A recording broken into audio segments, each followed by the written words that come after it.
In this episode, Sam Silverstein and Tom Fox discuss the new software tool, the Culture Audit, which will allow you to assess your corporate culture as required by the Department of Justice in the 2023 evaluation of corporate compliance programs. I know you'll enjoy this episode. Tom Fox, and together with Sam Silverstein, we are extraordinarily thrilled to bring to you a new tool that Sam has created around the assessment of culture, and it's called the Culture Audit. Although Sam did not develop this with the Department of Justice in mind, this dovetails directly into what the U.S. Department of Justice started talking about in October of 2021, when Lisa Monaco, then and current Deputy Attorney General Lisa Monaco, said that the DOJ would assess corporate culture as a part of any white-collar enforcement action. This was memorialized in the updated evaluation of corporate compliance programs, which was announced in January of 2023, and then the written document was released thereafter, where the DOJ here asks these following questions. How often and how does a company measure a culture of compliance? What are your hiring and incentive structures around compliance? What steps have you taken in response to your measurements of compliance? All of these really lead me to conclude that every company needs to assess their culture, because the DOJ is going to do. Culture, in my mind, is just like any other risk. And if it's a risk, it can be assessed. And that's what this software tool, the Culture Audit, provides you, is that risk assessment. And when you have assessed a risk, then you can start to put together a risk management strategy in place. Then you can monitor, first of all, putting the strategy in place, then train on that strategy, then you can monitor the results and you can improve it. But it all starts with a culture assessment, and that's what the Culture Audit does. So when you have an assessment, you can improve and update the risk management strategy you have in place. Sam, I'm going to turn it over to you and just tell me when you'd like the screen forwarded. That'll be great. I appreciate that, Tom.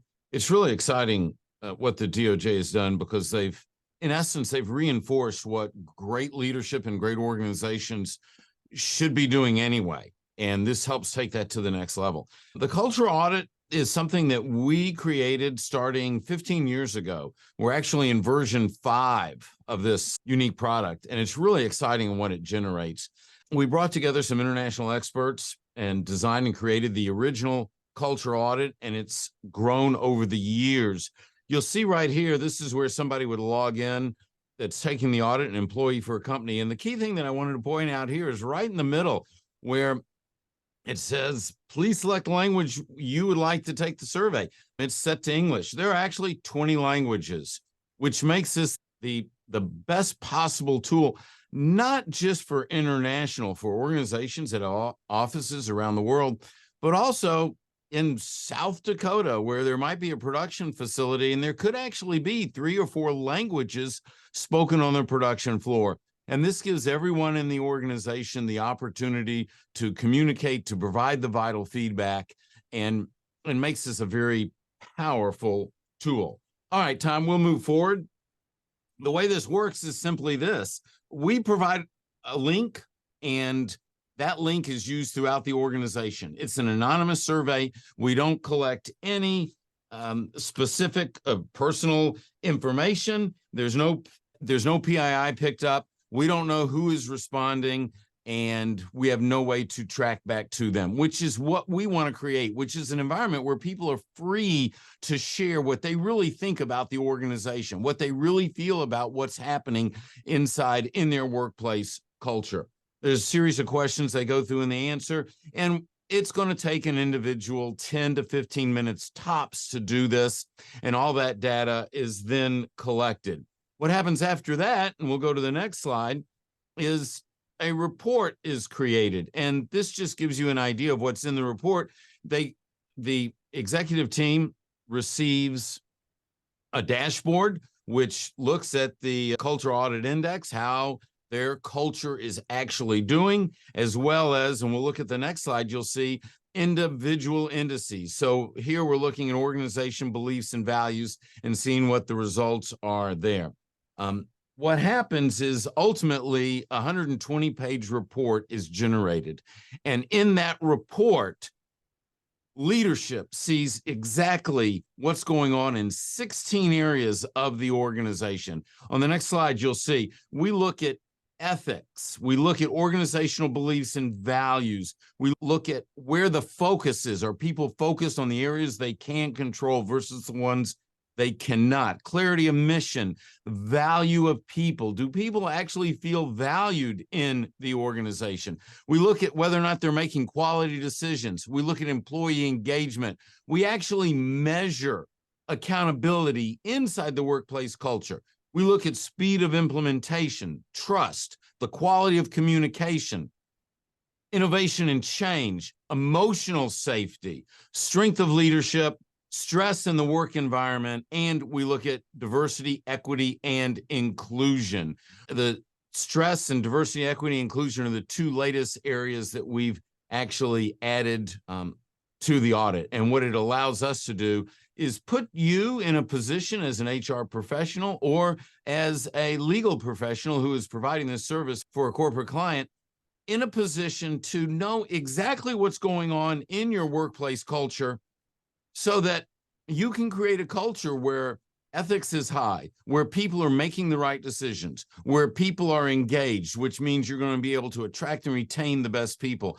Ultimately, all this is going to drive a better bottom line. And we're able to do this by using this assessment. Now, Tom, here's something that I feel is important. It's not just looking and measuring where an organization is and providing a very detailed report, but it also gives insights into what you can do to improve those areas that need to be improved. The tool works very quickly. It's designed to, in essence, an organization can implement this in 10 to 14 days and within a couple of weeks have their executive report back. It's very secure. Your employees are only going to be giving up 10 to 15 minutes, and the results are phenomenal. The other thing that's important to realize is a company that starts doing this on an annual or semi-annual basis is future reports will show your numbers over time, show your trends over time, and we track that for you so that you're able to see how you're improving, where you're improving, and then take those actionable insights and put them into use. So that's the brief overview, Tom. Sam, let me ask you a couple of questions about this page here. Over on the left-hand side, you've got measure, analyze, and act. How can the culture audit lead to actions? Specifically, the culture audit goes deep into the analysis of the questions, and it looks at gaps and it looks at differences. There's many times we see in an organization, there's a difference between what people know and what people do. They may know the values, but they're not living the values. There's a disconnect there. And so what happens is on each section, and there's approximately, it's broken down into 45 smaller sections within the report, there is an action guideline of steps that you can take, things that you should be looking at and thinking about in your organization to improve that area, if that area is one that's been identified as needing improvement. All companies need to be doing one of two things. We either need to be improving because we're underperforming, or we need to be reinforcing what we're really good at. Because if we stop reinforcing what we're really good at, then what happens over time is that we slip. So the action part is the action report that actually comes inside the executive report that raises awareness of the things we need to be thinking about and working on. Sam, one of the key issues if a regulator comes knocking is auditability and transparency. A regulator comes knocking, the client, the customer, the company, the corporation provides them a copy of the audit report, and they say, great, we want to audit how you got here. Can that be done? We have the data. The raw data is certainly the raw data is available to the client if that's something that they would need at that point. In addition to all the questions that we ask in the audit itself, there is actually an open question at the end for people to put share their insights in free form, not just answer a pre-scripted question. All that data is included as part of the report at the back, in addition to the 120-page executive report. So all that data is available, and it's important that we retain that for not only audit purposes, but we have that raw data because we want to look next year and see how the organization is doing compared to this year. So the leadership can say, hey, you know what? We've been working on this and it's improved, and this has improved, and this area still needs some work. And so all that data is available. Sam, we've talked about this tool being utilized by a corporation to assess its own culture. Could this tool also be used by a company interested in an acquisition to look at a potential target? Absolutely. And this is a critical area of use for the culture audit. The best mergers and acquisitions that we see are ones where if it's two organizations, it's where the cultures blend. We've worked with organizations over time to help them improve their culture, to create a sustainable high-performance culture. When there's a merger of a high-performance culture and the acquiring company has that high-performance culture, but the acquired company doesn't, well, you don't want to know that after the fact. You need to know that before the fact, because what happens is leadership will put things in place to make sure when they bring on this new organization that they spend the time and energy and effort to address the challenges that they know exist in the acquired company's culture because they've taken this audit. So this is valuable information. Actually, the investment for this audit compared to the return that they're going to get by speeding up the uploading of this new organization into the acquiring organization, the return is just incredible because it's the culture problems that slow down the onboarding, and we want to get those out of the way. Sam, how could a law firm or consulting firm use this tool with its own clients? A law firm and a consulting firm, they're in the business of helping their clients be better. They're in the business of helping their clients avoid problems, pitfalls, potholes. And this does just that for a couple of reasons. For a law firm, they're able to make sure that their clients are in alignment with what the DOJ has asked them to do. And so right away, that's just huge. And it's, what I've seen a lot of times over the years when we've worked with various attorneys and projects and mergers, acquisitions, sales, things that we've done, they're great at giving advice, but they're not all great at helping you step through it. Here, an attorney can not only give you the sage advice that a leader needs in an organization, but they say, hey, we can do this for you. And this then, not only are they providing a greater service for their client, but obviously they're also creating a revenue generator that can have significant impact on the law firm's bottom line. And that's the same thing for a consultant. They have the ability as a consultant to go into an organization and not only advise leadership what they should do, but help them do it. And as a consultant, and even as a law firm, this entire 120-page executive report is nothing more than an outline for projects that need to be done to help the organization get better. So not only is this a stake in the ground benchmark of where an organization is now, it becomes the outline for projects that can be done for that organization over the year or years ahead.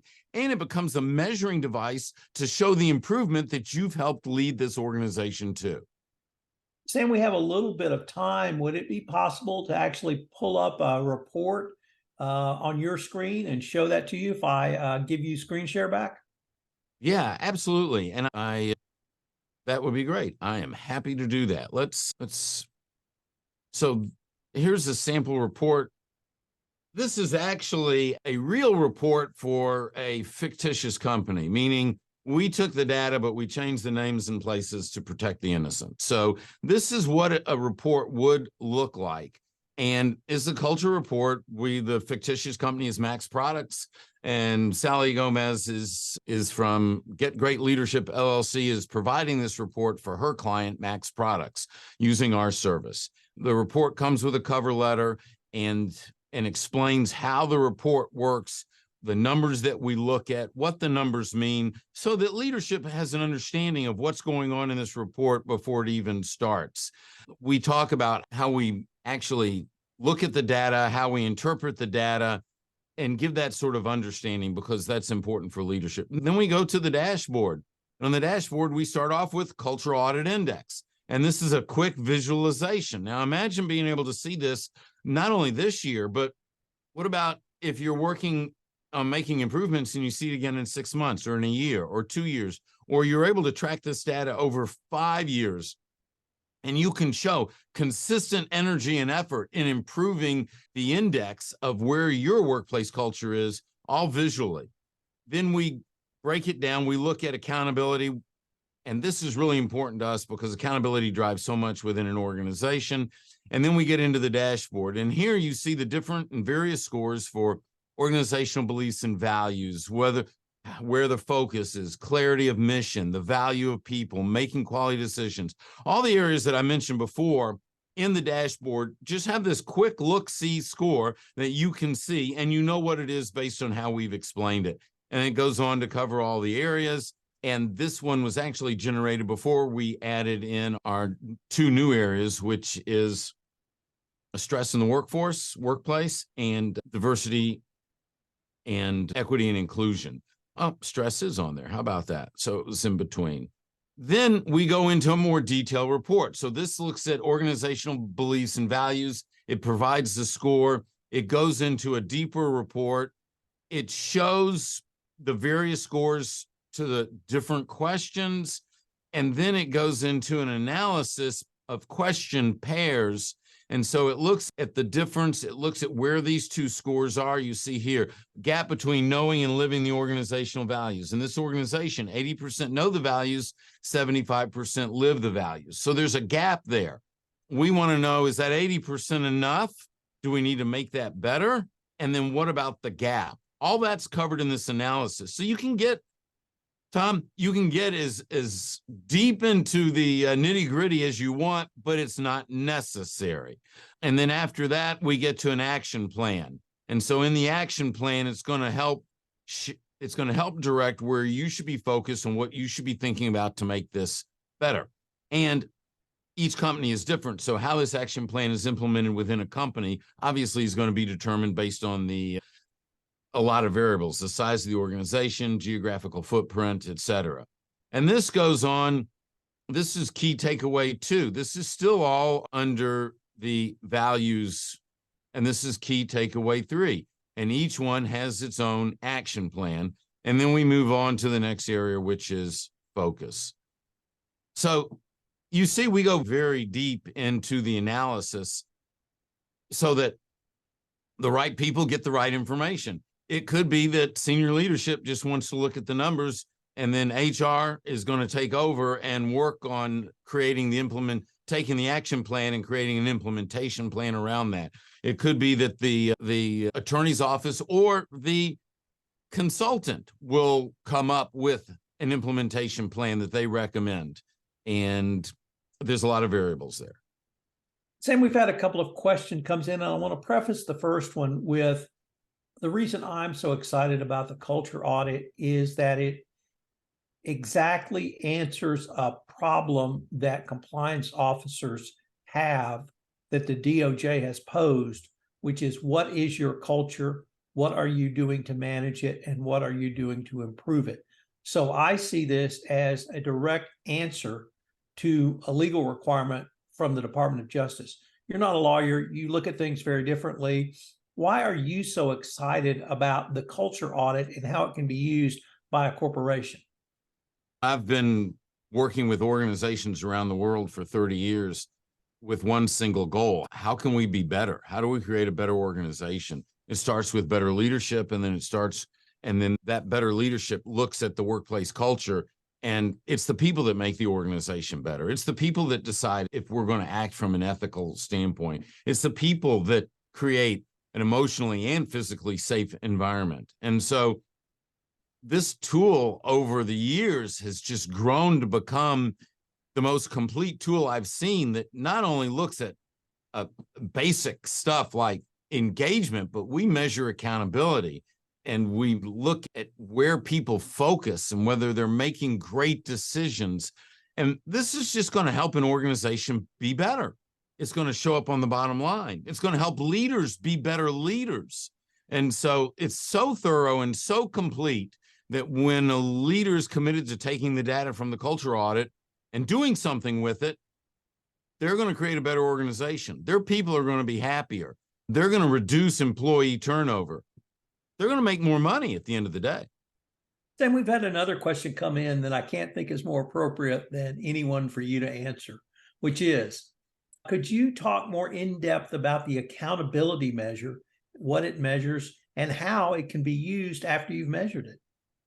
Wow. I love that question because we're all about accountability at the Accountability Institute. Accountability, and we don't have time today to go all the way into this, but we can another time. We see accountability as different from responsibility. Responsibility is a tactical transactional relationship.